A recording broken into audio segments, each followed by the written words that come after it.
माचिस किसी भी चीज़ को जलाने से पहले खुद जलती है, इसी तरह हमारा क्रोध किसी को भी बर्बाद करने से पहले हमें पहले बर्बाद करता है।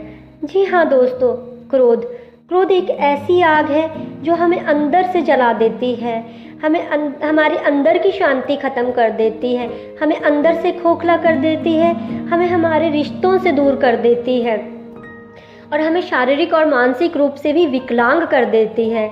दोस्तों, जो व्यक्ति गुस्सा करता है उसे गुस्सा आने से पहले भी दुख होता है, उसे गुस्सा करते वक्त भी दुख होता है और गुस्सा करने के बाद भी वह दुखी होता है। तीनों सिचुएशन में वो दुखी होता है। तो इसी तरह जो व्यक्ति गुस्सा करता है उसे कभी ना सुख मिलता है ना सुकून मिलता है। एक बात सोचने की है कि जब हम किसी का क्रोध स्वीकार नहीं करते तो कोई हमारा क्रोध क्यों स्वीकार करेगा। इस तरह हम अपने रिश्तों को भी खो बैठते हैं, अपनी बर्बादी कर लेते हैं। अगर समय रहते दोस्तों हम अपने गुस्से को ख़त्म नहीं करते तो ये गुस्सा हमारी ज़िंदगी को ख़त्म कर देते हैं। देखा जाए तो हम अपने डेली की दिनचर्या में 3 तरीके अपनाते हैं अपने गुस्से को ख़त्म करने के। पहला तरीका कि अगर हमें किसी पर क्रोध आता है तो हम सामने वाले व्यक्ति पे क्रोध निकाल दें, जो हमारे मन में है वो कह दें, भला बुरा कह दें। उसका परिणाम ये निकलता है कि सामने वाला व्यक्ति हमसे नाराज़ हो जाए, क्योंकि कहा जाता है कि गुस्से के आवेश में मन से ज़्यादा तेज जीभ चलती है। जीभ को पता ही नहीं चलता कि उसने क्या कह दिया, उसे ये कहना भी चाहिए था या नहीं कहना चाहिए था। बस उस समय तो इंसान बोलता चला जाता है और जो इसका रिजल्ट ये निकलता है कि सामने वाला व्यक्ति हमसे बात करना ही छोड़ देता है। तो परिणाम स्वरूप ये तरीका भी सही नहीं है हमारा गुस्सा निकालने का। अब बात करते हैं दूसरा तरीका। दूसरा तरीका है कि अगर हमें गुस्सा आए तो उस गुस्से को हम अपने अंदर ही दबा लें, उसे बाहर ना निकालें। मैंने इसके रिगार्डिंग दोस्तों एक स्टडी करी जिसमें दिया गया था एक व्यक्ति का उदाहरण। एक व्यक्ति जो कि एक ऑफिस में काम करता था, उसे अपने बॉस पर बहुत गुस्सा आता था क्योंकि उसका बॉस उसे हर वक्त डांटता रहता था। अब वो व्यक्ति किसी पर अपना गुस्सा निकाल नहीं पाता था, उसके दिमाग में वो गुस्सा इकट्ठा होने लगा। अब समय बढ़ता गया, गुस्सा इकट्ठा होता गया। उस गुस्से का इफ़ेक्ट ये हुआ कि उस व्यक्ति की स्मरण शक्ति ही कमज़ोर होने लगी, उसके आधे शरीर में लकवा मार गया। अब डॉक्टर के पास गया, डॉक्टर को बताया, डॉक्टर साहब ऐसी ऐसी प्रॉब्लम है। डॉक्टर ने कहा कि जब तक आप अपने गुस्से को ख़त्म नहीं करेंगे तब तक आपकी स्मरण शक्ति भी ठीक नहीं होगी और ना ही आपकी विकलांगता दूर होगी।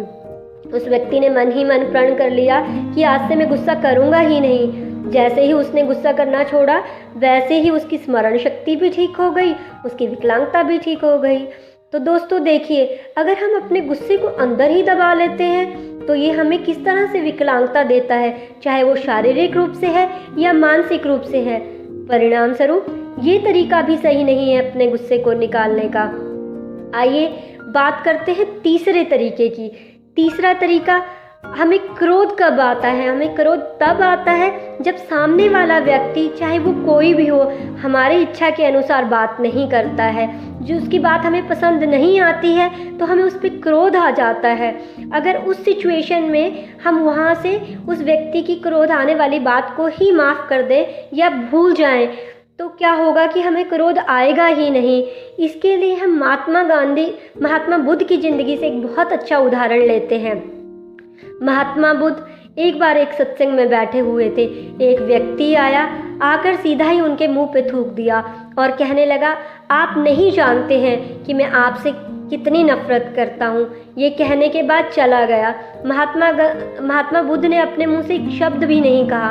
अब साथ वाला व्यक्ति बैठा हुआ था, महात्मा बुद्ध को कहने लगा कि इस व्यक्ति ने आपके साथ कैसा बिहेव किया है और आपने कुछ भी नहीं कहा। महात्मा बुद्ध कहने लगे, इसे जाने दो। दूसरा दिन हुआ, सत्संग आरंभ हुई। वो व्यक्ति आया और महात्मा बुद्ध के चरणों में गिर गया और कहने लगा कि मुझे माफ़ कर दो, जो मैंने आपके साथ कल बिहेव किया था वो बहुत गलत था और आपका बिहेव इतना अच्छा था कि आपके बिहेव ने मेरे दिल को चेंज कर दिया और आप ये भी नहीं जानते कि मैं आपसे अब कितना प्यार करता हूँ। अब देखिए दोस्तों, किस तरह से महात्मा बुद्ध के बिहेव ने, जो उन्होंने कुछ रिएक्ट ही नहीं किया, इतने कहने के बाद भी उस व्यक्ति को माफ़ कर दिया, तो इसी तरह अगर हम अपनी ज़िंदगी में भी इसे अपनाते हैं कि चाहे हमें कोई कुछ भी कह रहा है, हम उस बात को भूल जाएं, क्षमा कर दें, उसे प्यार से ट्रीट करें, तो क्यों नहीं हमारे रिश्ते मजबूत होंगे।